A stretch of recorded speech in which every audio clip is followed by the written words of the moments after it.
Resolve 2022.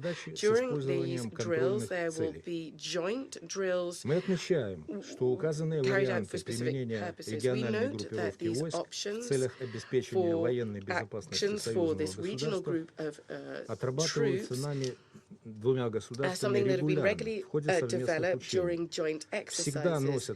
They are always purely defensive in nature, and they pose no threat either for our European partners or our neighboring countries. The Republic of Belarus is continuing to uphold unswervingly all of its obligations under international regional treaties on arms control. Incidentally, all information about the forthcoming military drills is fully available on the official site of the Republic of Belarus Defense Ministry. Just a few days ago, on the 28th of January, the President of the Republic of Belarus, Alexander Lukashenko, responding to questions, stated that war is only possible in two circumstances: if there is an attack on Belarus, or if there is an attack on our ally, the Russian Federation. Responding to the different insinuations against Belarus regarding anything to do with the domestic Ukrainian situation, we'd like to remind you that Belarus is prepared to continue to provide all necessary assistance to settle the conflict in Ukraine. This includes through setting up all necessary conditions for the work of the trilateral group and for negotiations in any possible formats and options. Today, many people in the world are talking about the need to have broad dialogue on issues of international security. An initiative on holding this kind of dialogue under the conditional name Helsinki II. Such an initiative was put forward by the President of Belarus, Alexander Lukashenko, some years ago now, and this idea, unfortunately, has not yet been implemented. The Republic of Belarus sincerely wants a swift settlement of the regional crisis, purely on the basis of dialogue and mutual respect. Thank you. I thank the representative of Belarus, and I give the floor to the representative of Poland. Madam President, Madam Undersecretary General, Excellencies, Poland is grateful for convening today's meeting on the Security Council, as we are increasingly concerned with Russia's continuous large-scale military buildup on the border with Ukraine, both in the territory of Russia but also in the territory of Belarus, including continuous redeployments of troops, prepositioning of military hardware and offensive weapons. We cannot keep quiet because what is happening in our neighborhood constitutes a serious threat to international peace and security, reaching far beyond our region and continent. The current security situation in Eastern Europe unfortunately follows a pattern of precedents, with the Russian Federation being the destabilizing actor in the region at least since 2008 and the war in Georgia through 2014 and illegal annexation of the Crimean Peninsula. As we speak, the frozen conflicts in eastern Ukraine, in the Georgian breakaway regions of Skhin Valley and Abkhazia, and in the Transnistrian region of the Republic of Moldova are unresolved, undermining the stability and regional security of this part of the world. Madam President, we cannot keep quiet because what is happening in our neighborhood constitutes the outright violation of the fundamental principles enshrined in the UN Charter. Poland deeply adheres to the principles of international law, such as sovereignty and territorial integrity of states, the inviolability of frontiers, and non-use or threat of force. And we call upon all member states to act in the same spirit. We know very well from our country's history that the political order based on the spheres of influence brings no positive results. It is here in the United Nations where it is our duty to protect the principles of international law, strongly condemn any threat of use of force, and work together to dismantle spheres of influence in order to maintain peace. What is at stake today is not only the subordination of Ukraine and the creation of the so-called buffer zone in Eastern and Central Europe. The real threat is to shake the very foundation of the security architecture in Europe by undermining such tenets of international law as inviolability of borders and the freedom to choose one's own security arrangements, among others. Unfortunately, this may have a global impact and contribute to deterioration of international security, not to mention the possible humanitarian crisis. And there are other revisionist powers which may follow the suit. Madam President, Poland deeply believes in the power of preventive diplomacy. holding the chairmanship in office of the Organization for Security and Cooperation in Europe. We stand open to facilitate talks on the European security within the organization. OSCE can provide the right venue to discuss matters of concern because of being the broadest of the regional formats. We call for constructive engagement of all participating states in order to find a peaceful solution to the current crisis. Let there be no doubt that the current status quo is not a solution at all. Living in a constant fear of another frozen conflict is against the commitment of these United Nations to practice tolerance and live together in peace with one another as good neighbors. With Winter Olympics just less than a week away, let us do whatever we can to maintain the Olympic peace in the Eastern Europe. And I thank you. I thank the representative of Poland, and I give the floor to the representative of Lithuania. Madam President, let me thank you for convening this meeting on such important issue and for granting an opportunity to speak. I am delivering this statement on behalf of the Baltic states, Estonia, Latvia, and my own country, Lithuania. Firstly, let me reiterate our country's unwavering support for Ukraine's sovereignty, independence, and territorial integrity within its internationally recognized borders.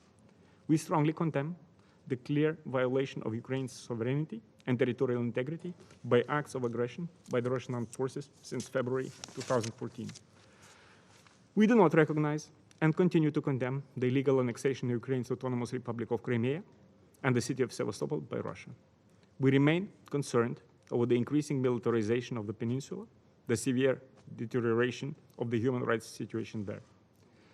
Let me add, in this context, that we welcome the establishment of the International Crimean Platform launched at the kickoff summit that took place on 23rd August in Kiev, and support the implementation of its joint declaration. We invite other UN members to join this initiative as well. Madam President, the conflict in Ukraine has claimed around 14,000 lives, displaced 1.5 million persons, and has resulted in countless suffering on both sides of the contact line in eastern Ukraine. We reiterate our full support to the efforts towards peaceful and sustainable resolution of this conflict, namely in the Normandy format, the Trilateral Contact Group, and the OSCE, including its special monitoring mission to Ukraine. Yet, despite all international efforts, until now, we see little progress towards the resolution of this conflict. Ukraine's constructive approach has not been reciprocated by Russia. We condemn Russia's continued aggressive actions and threats against Ukraine and call on Russia to de-escalate the situation and to abide by international law. We call on Russia to immediately stop fueling the conflict by providing financial and military support to the armed formations it backs, and to withdraw the Russian military troops and materiel from the eastern border of Ukraine and Crimean Peninsula. Madam President, despite all diplomatic efforts, Russia further escalates and continues military deployment around Ukraine's borders. Moreover, Russian troops are deployed in Belarus as well. This adds up to the current escalation and is of direct concern to us. Kremlin continues to use a false narrative that Russia is forced to defend itself from a threat, even as the opposite is true. It is Russia who is threatening Ukraine and other neighbors by positioning over 100,000 troops. Russia is not a victim, as it attempts to portray itself. It is the aggressor, strengthening its security at the expense of others. By its own actions in the Georgian breakaway regions of South Ossetia and Abkhazia, the Transnistrian region, the illegal annexation of Crimea, Russia has contributed to a significant deterioration of security environment in Europe.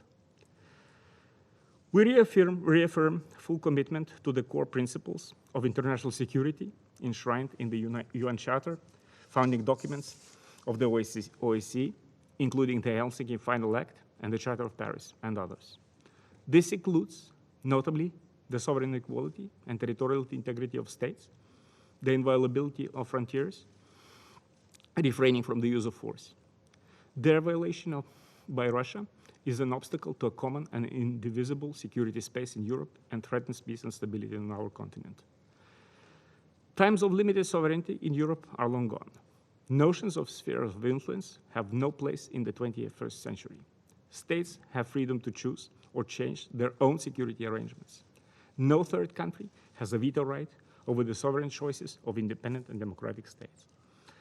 Madam President, in response to the recent tensions, the EU has made clear in the December and January European Council conclusions that any further military aggression against Ukraine will have massive consequences and severe costs, including restrictive measures to be coordinated closely with our transatlantic partners. Madam President, we call on Russia to respect principles of UN Charter, de-escalate, and engage in genuine dialogue. It is our duty as members of the UN to defend the rules-based international system. Violation of its fundamental principles will have the consequences for other parts of the world. I thank you, Madam President. I thank the representative of Lithuania. There are no more names inscribed on the list of speakers. The meeting is adjourned.